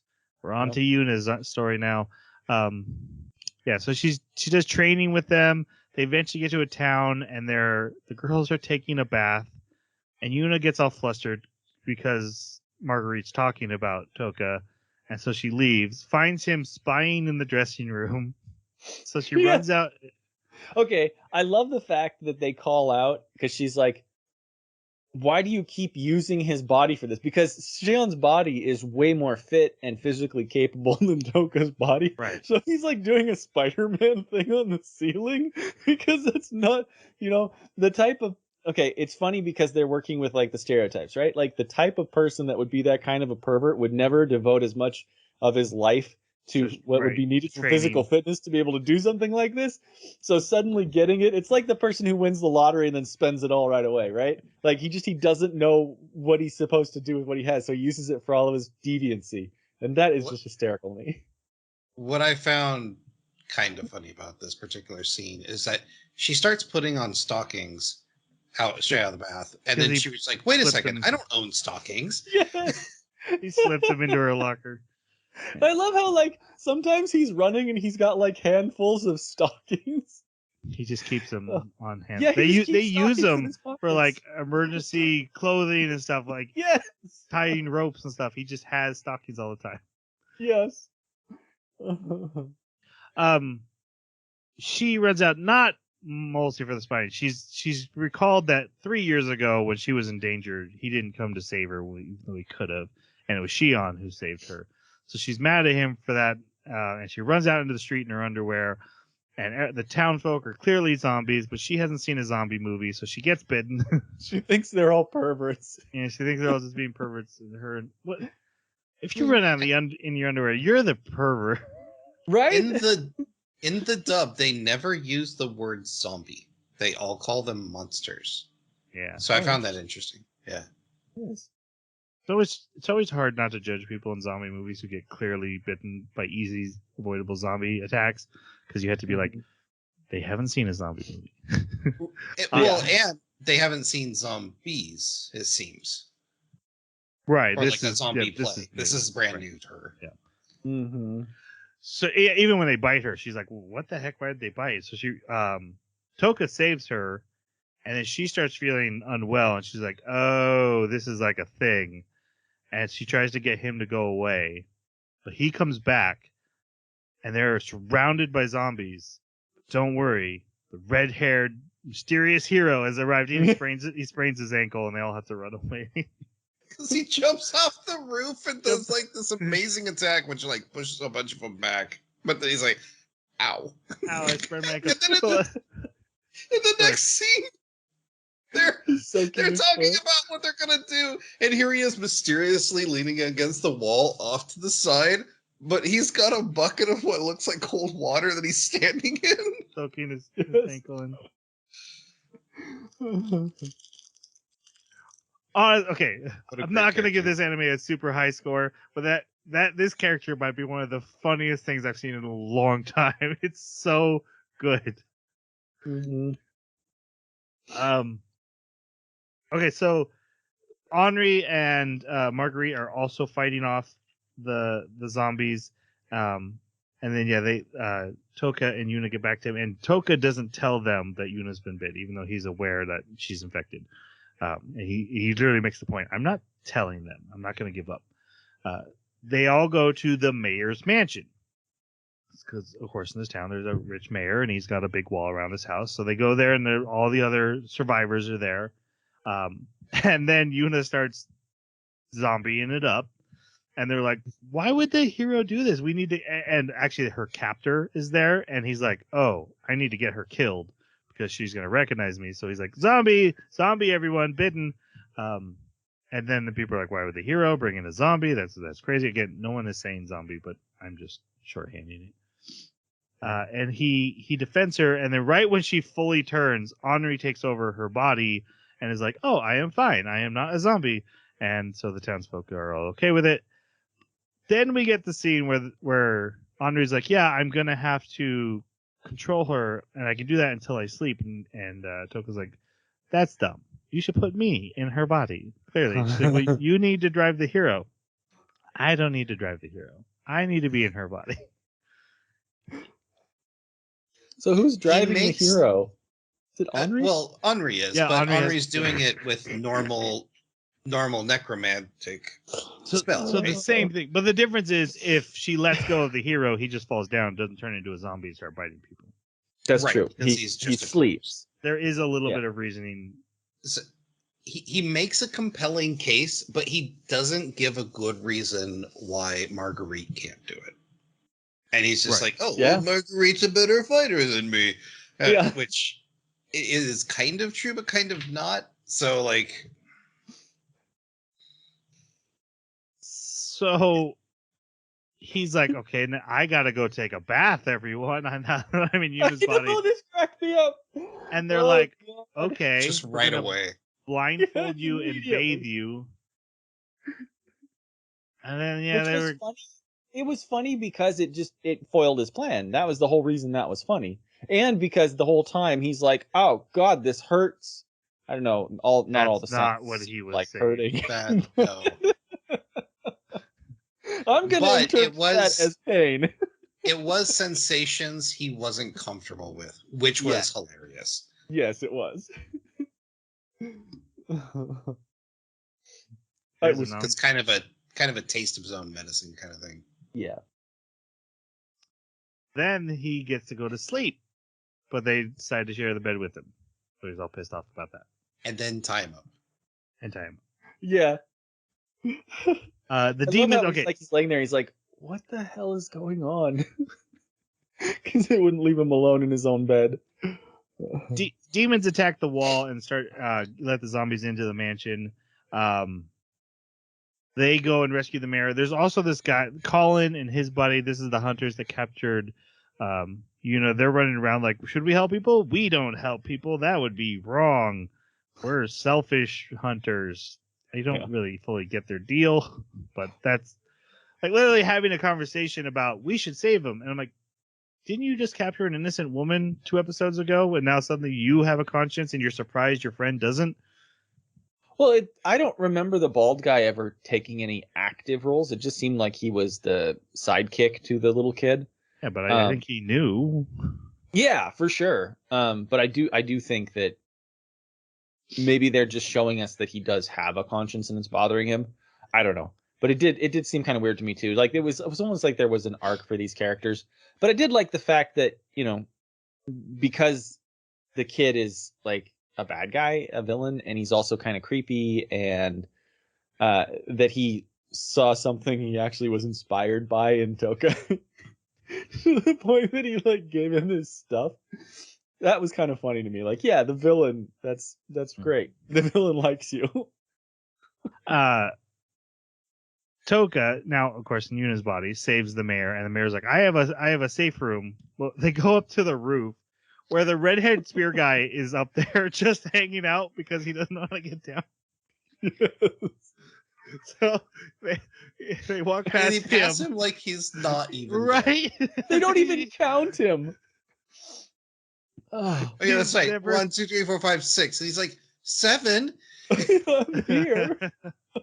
So they go into the tower that's the safe room, and then the mayor starts firing cannons, and Toka's like, dude, small piece, you don't tell him where you are. And then the demons start attacking the tower, and the mayor's like, how do they know where we are? This show has its moments. It does. I gotta give it that. Absolutely does. Toka uses, so he has a X-ray vision crystal and a manacine vision crystal, and he combines them both to see where the demons are. And then they start fighting the demons. One demon they weaken, but then they get stronger, and they find out that they figure out because the main demon, the red-faced demon that's with them, she's basically caused the zombie virus. She's like necromancing as well. Anyway. So they had to kill her to stop the zombie plague. And Toka is able to use the sword with Yuna's body. We find out. Which is weird. Then we get, we're in the next episode, and it starts with a party of adventurers arriving. This is the other legendary hero and her party. We're going to find out this is Millie, who is Yuna's sister. We've already referenced her. And then Fieri, and then Shannon and Dorothy. Fieri is Yuna's father, and the other two are just former heroes that are in their party. Your guys' thoughts on this twist that there's another hero party and these characters? Your guys' thoughts? I thought the introduction of the characters was okay. But it felt very side questy. Like, what reason did these characters have to show up all of a sudden? And then the whole I'm a legendary hero thing, I actually did like the explanation we get later on, but at the time it felt ham-fisty. Yeah, I was a little bit confused, but I interpreted it as like unreliable narrator, or we're only getting part of the story. Maybe not necessarily that the story is being told to us incorrectly, but we're just getting part of the picture. And so it intrigued me when they showed up. I thought, this is really interesting. I want to know where it's going to go. I want to know who these characters are. Finding out that they're actually related to her, I thought was a little bit cheap. I would have liked it better if they had no relation and they were just, maybe tracking him down because of his sword or something, because he's the legendary hero, and they're like working with him, or there's like competition among heroes or something to be the sacred hero, and he's always, maybe that's why there's imposters, is there actually people that are competing trying to take his mantle. I don't know, something else could have been, I think, more interesting. But this served the comedy aspect well, I thought. It gave a lot of opportunities for some silly shenanigans with her dad and the other party members. I really liked the wizard. That was some Sleepy wizard jokes. Yeah. Yeah. And so, it was all right. I don't really have a problem with it. But I think it could have been better. I'm intrigued again with the not so subtle hinting that the human king is the villain of our story. The fact that he's out there making more heroes for himself. I find intriguing. So what they're doing with the other hero party, I liked. Millie as both another member of the harem and another girl to get undressed felt superfluous. Yeah. Just too much extra. However, Fieri, who is doing all the things I have a problem with Toka doing, works for me completely. He was hilarious. Every boob joke was funny. Yep. Especially the best one is when there's a horde of demons chasing after naked girls, and he's in there. Movies, let's go. That made me laugh. Like that humor works for me as a side character. Because you can do it just when you need it, just a little bit every once in a while, and it's clear he's a scumbag and nobody likes him because of it. Yeah. It works. There was no, oh, but he secretly has a golden heart and is actually my one Right. true love, which makes it it's a little distasteful. This is a creep, full creep. We all recognize it's a creep. We can point and laugh at the wily coyote falling off the cliff. We never want him to catch the Roadrunner, but we love to watch him try. That's why that character works for me. Yeah. 100% agree. And I did like the moment of, I'm going to have to kill you or you're on team boobies. Yes. That was a good joke. No, he did it better. It was like he made a thigh pun and then a boob pun back to back. I won't fault them for their thigh puns and boob puns. Those were well written. Those are great. What is the one where he calls his power? It was. And the fact that Diego believes it. Loosh thighs. Yes, loosh thighs. The power of loosh thighs. The power of loosh thighs. And Diego's like, ooh, the power of loosh thighs. I've never heard of that. And everyone else is like, my God. They immediately get it.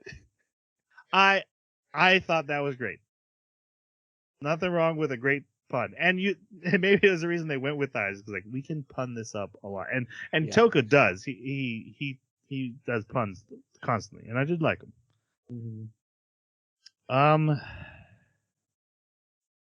Yeah, so they're there. The high-ranking devil runs away. Colin, the creepy kid, gets bit. And then there's a scene. They go outside of the wall, and the mayor's like jumping on his horse to leave. Little knowing that this horse is going to be a major character for the rest of the series. I love the horse. I also like that they start this mayor off with like classic evil fat mayor who only cares about himself, and then like do a little character arc with him, just cause, again, kind of a good little satire of the fantasy series of this kind of story. I like what they did with the mayor. They convince him with some bartering to help out. And so he leaves, and then they go and they face off with Diego. Diego shows up.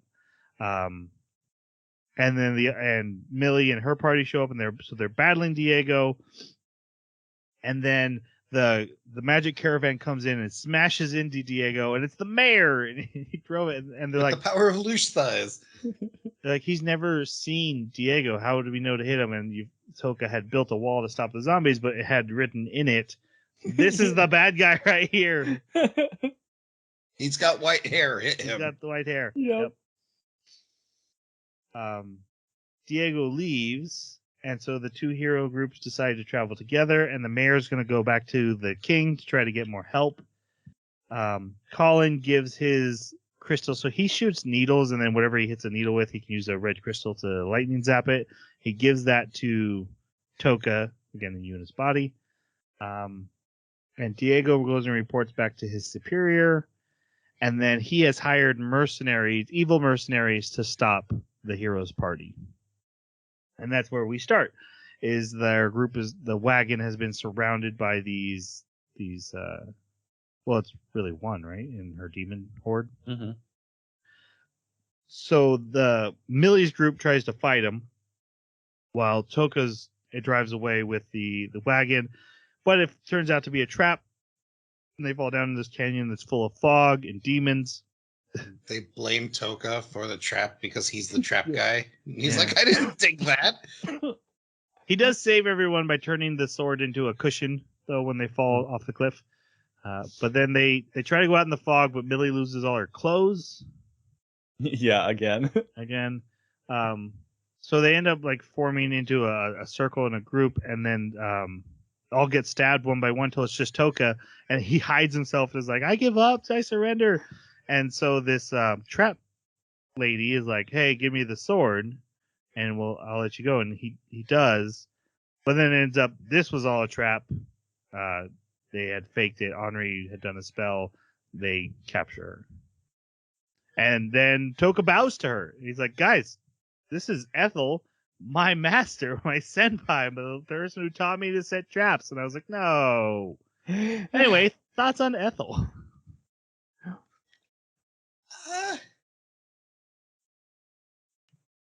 I think if she was introduced earlier, it would have been different. I think if we had some, because the thing is Toka has an interesting backstory as a child, right?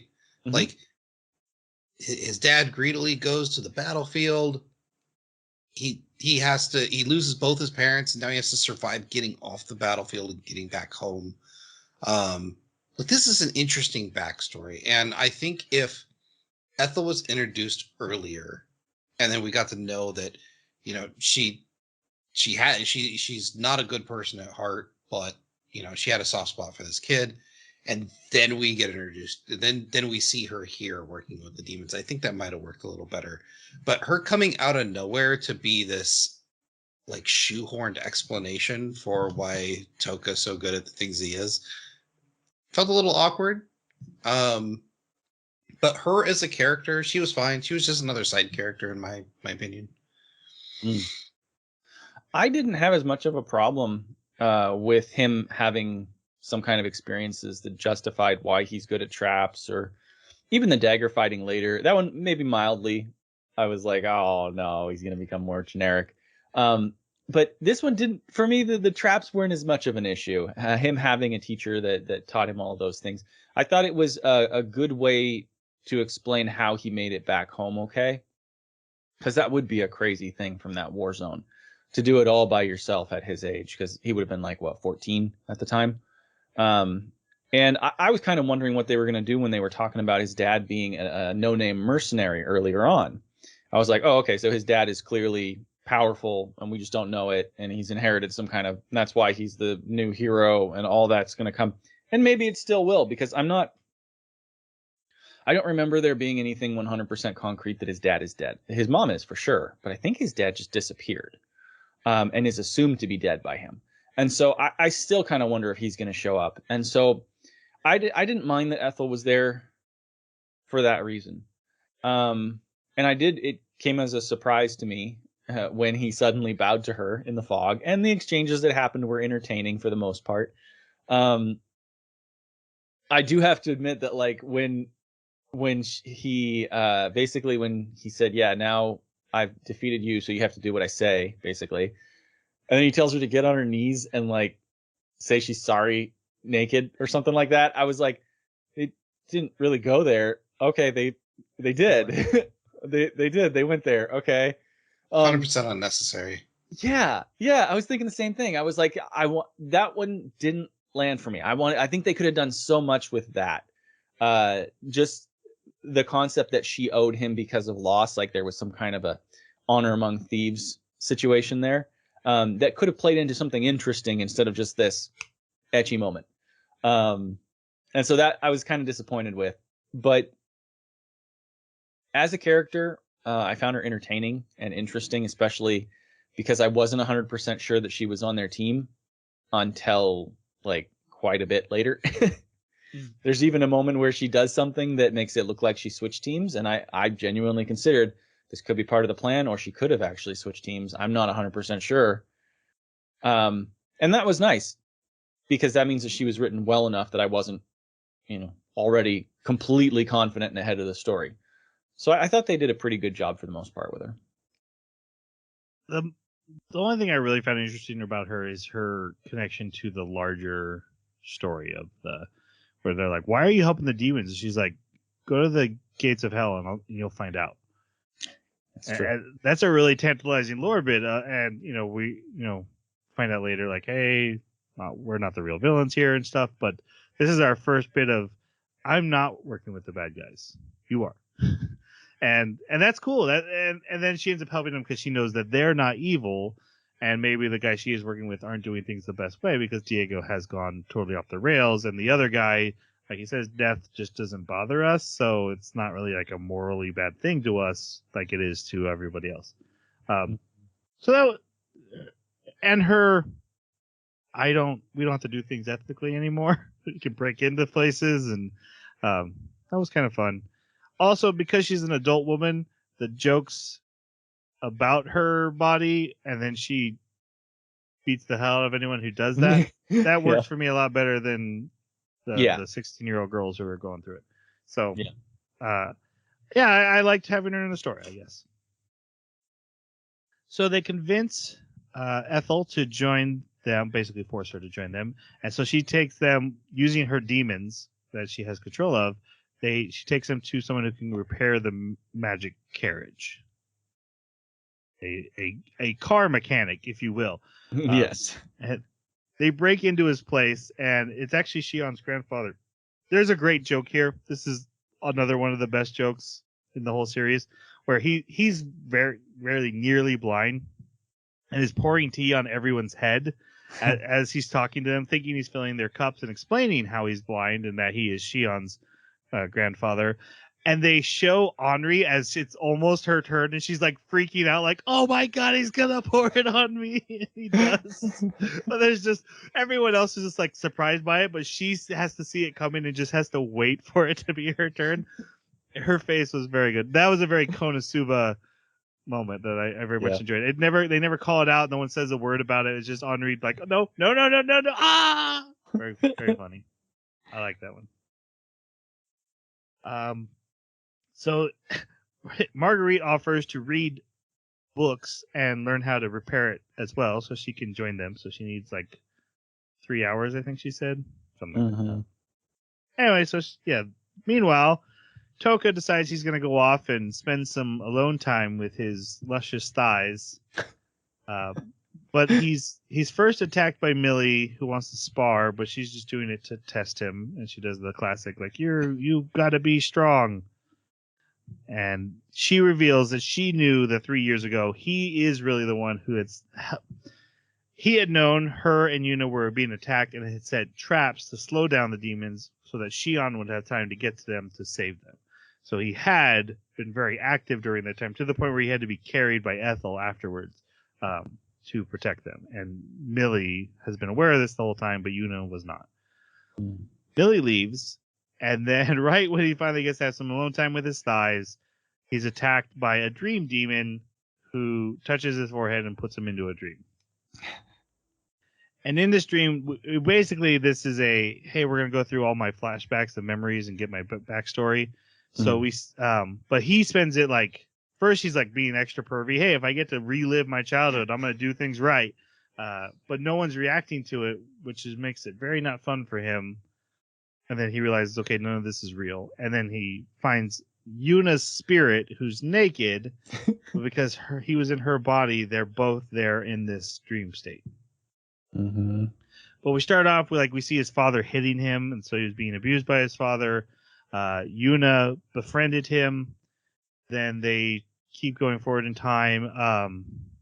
He finds his mother dying. He actually tries to save her from dying. And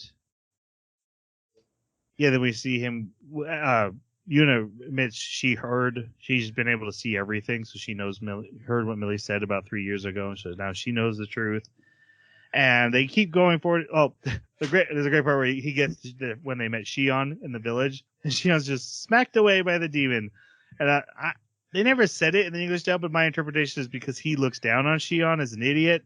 Shion was an idiot in his memories. Same with Kyle. Eventually, they get to the memory, though, of when they saved Princess Margaret from Leland when he was at his strongest, right after Margaret had cried on him. But it's still not strong enough because any actions he takes, the Dream Demon's able to see, but the Dream Demon can't sense Yuna, so she holds his arms, basically, and helps him control the sword so that the Dream Demon can't see it, and they beat him. Yep. And in order to keep the Dream Demon from knowing what he's thinking, he just thighs. It's thighs. Guys, the punchline is thighs. So you haven't figured out the punchline is thighs by now. What are you doing? Yeah. I loved that. The demon's like, what do you think? Oh, no. This is useless. After he comes out of the dream, he can now see Yuna's spirit form outside of the dream at all times because they're linked. And the carriage has been repaired. And then we see elite warriors being sent to attack the necromancers in the city. Now, the city they're in was actually Toka and Yuna's original home city, but had been overrun by demons. They put Toka back in the hero's body, and then they put Yuna's body in chains in the back of the carriage. The mayor, the red-haired guy, and the horse all managed to reach the capital and ask for help. We see those elite magical warriors attacking the necromancers and basically just getting wipe the floor with them, showing how powerful Diego and the older brother of Henri really are.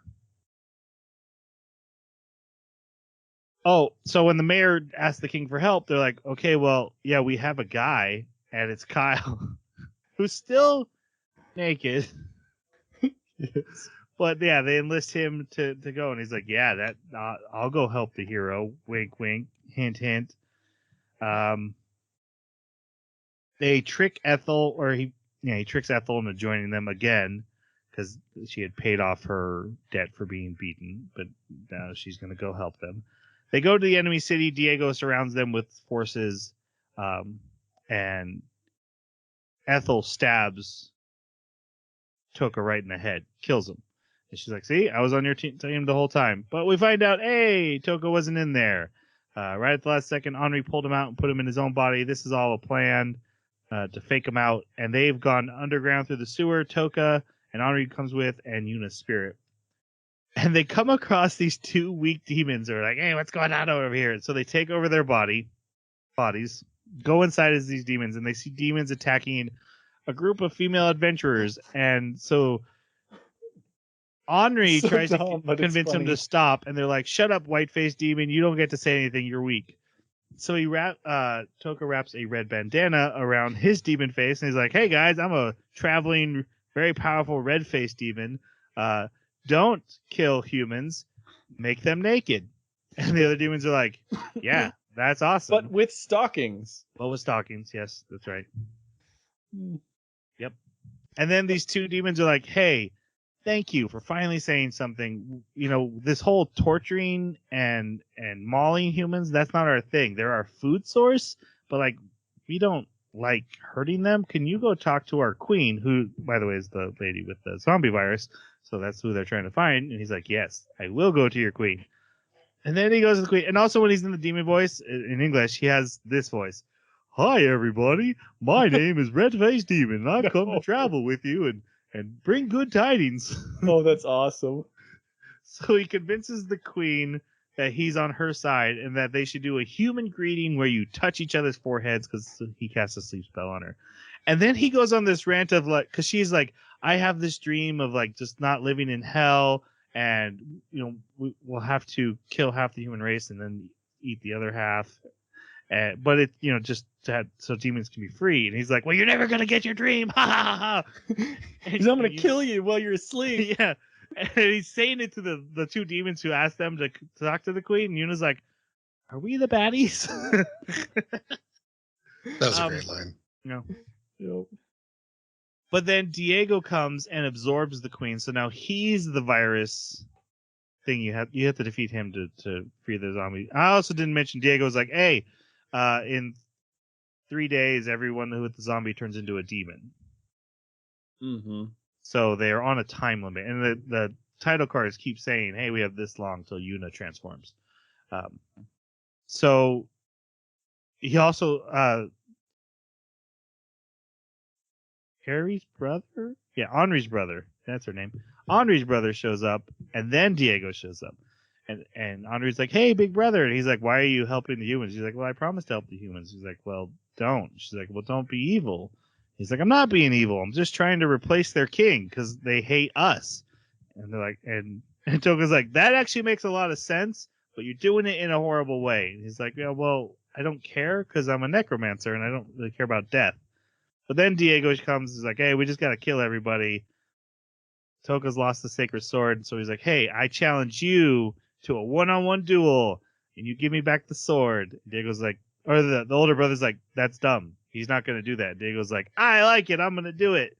So they go to the top of the tower, but it was all a trick, and they knock Diego down and zap him. But he's actually fine. He's like, yeah, I knew it was a trick. I wanted to see how it played out. This kind of goes in circles like this for a little while. Yeah. Diego seems to have a Goku complex. Yes, that's exactly who I thought of. Yes. And they're like, okay, well, you have that demon's body, but I'm hitting with the sacred sword, so you can't regenerate. He's like, yeah, but I'm a necromancer, and necromancers can regenerate, so reverse card, Uno, Yeah. got you. They keep doing that. Yeah.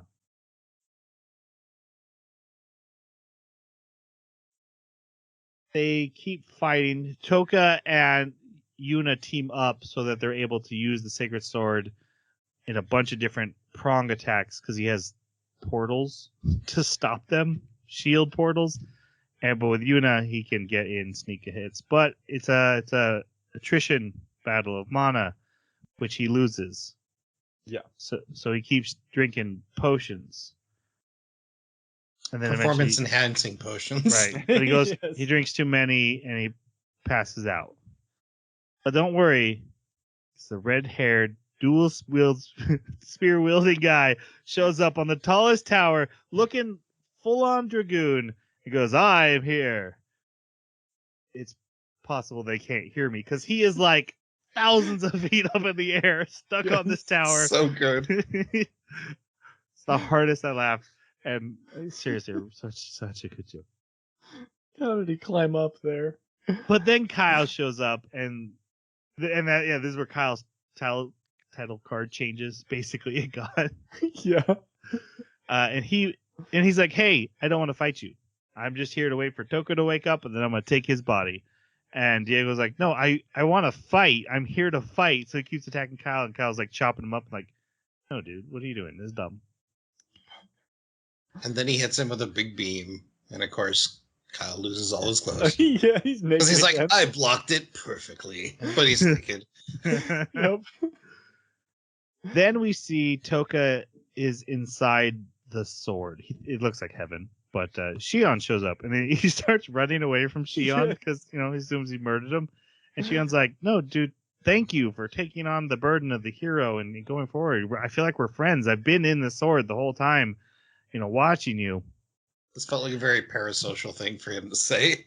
Yeah. Yep. Also, he points out that the sword accidentally has chosen Toka as the Yes. hero because the time that Marguerite cried on him, it thought, "Oh, this guy's got a ton of mana," and makes him the official hero who can wield the sword. That's why he can now wield the sword in any body he's been in. Yep. Also, there is a portal to a magical world of naked girls and stockings only. Well, it's whatever the legendary hero That's right. wants, and that happens to be what he wants. And he's like, "Well, you could go in there, or you could try to save Yuna one more time, since the time is almost up." And at first he's like, "I don't have enough time, so I'll just go in there." And he's like, "Well, you have a little bit of time." He's like, "All right, well, if I have a little bit of time, I'll go save Yuna."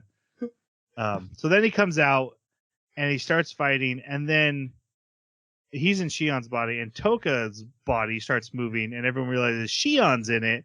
And even with no mana, he starts tearing Diego up. Because he's like moves the arm. He's like, "Yeah, I can work with this body, even though it's totally unfit." I'm pretty sure that he has the mana because the mana's attached to your soul. Yeah. So Yeah, so he's got mana. I The body did is like that pathetic. they had consistency because he was using just a regular blade, and that's what he said he wasn't particularly guarding against because he was worried about the sacred sword. So when Shion just starts cutting him up, he wasn't prepared for it, which I really liked. Yeah. Shion goes for a final blow and fails. So then he turns. He was told earlier by Shion, turn the sword into a dagger, so all your mana will be concentrated into one tiny little blade. And then Ethel, who's been fighting with Henri's brother, but in a like we're buddies kind of way, but on different sides. But she's watching the battle now, and she's like, "Oh yeah, I've trained him in daggers.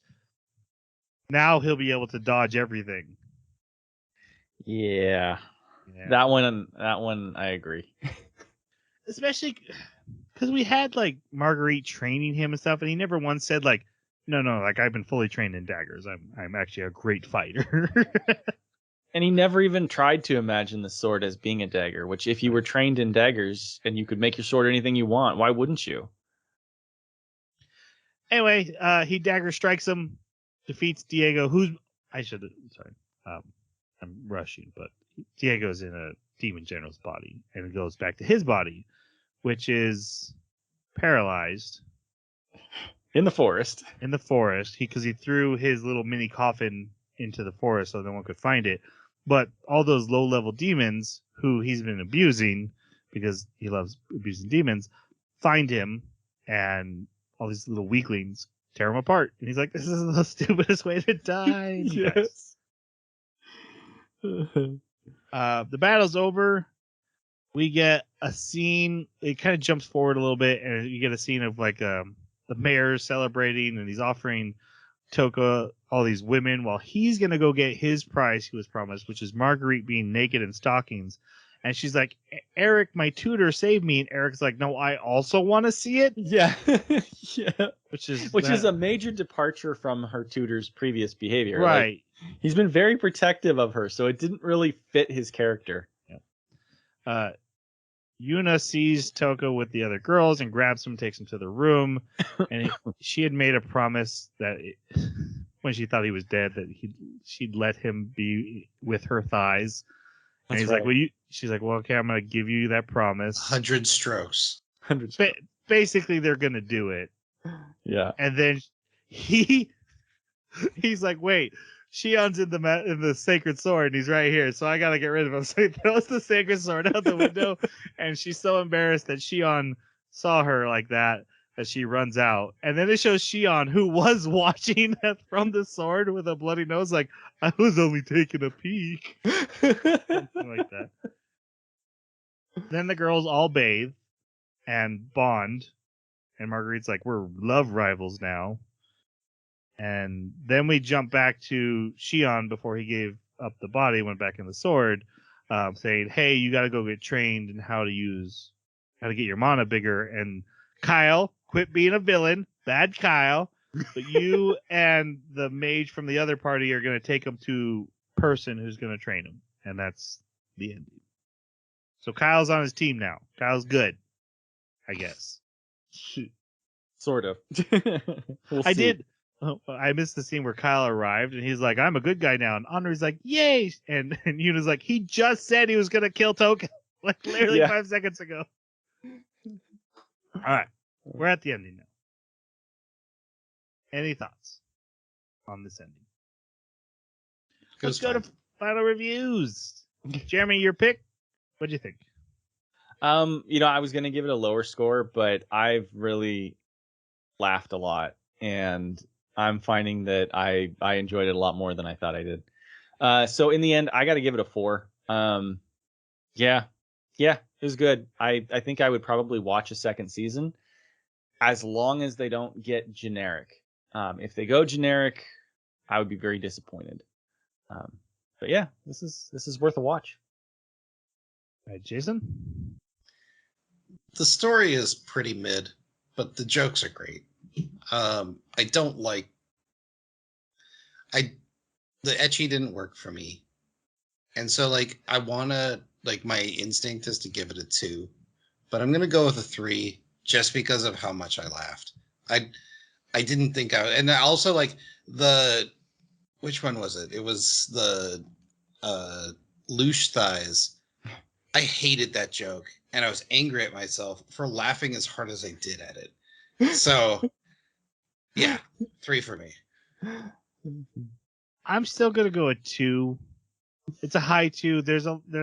You're not wrong. There's a lot to like. Like I said, there's a really strong foundation in here. I just don't feel like they believed in their own premise. I feel like there's a lot of lazy writing that I skipped over. Yeah, in our recap, we hit a lot of the high points, but there's a lot of lazy, ecchi stuff mixed in. Mm-hmm. So I got bored a lot. And then there would be like a really great thing. I'm like, oh, that's hilarious. I'm laughing. I'm belly laughing.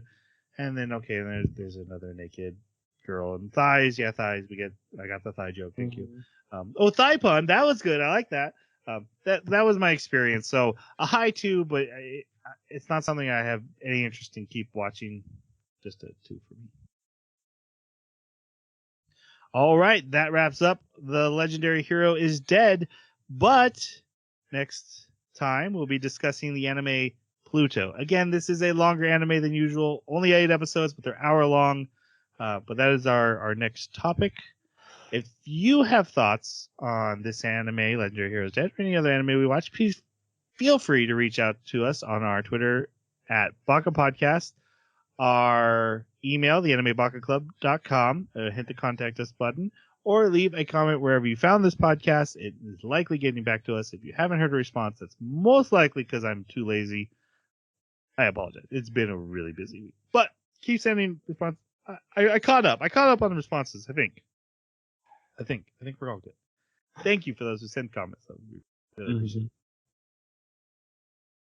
And we do answer. I was just joking. We totally answer. Let's say goodbye. Thanks for listening. See you next time. Sayonara.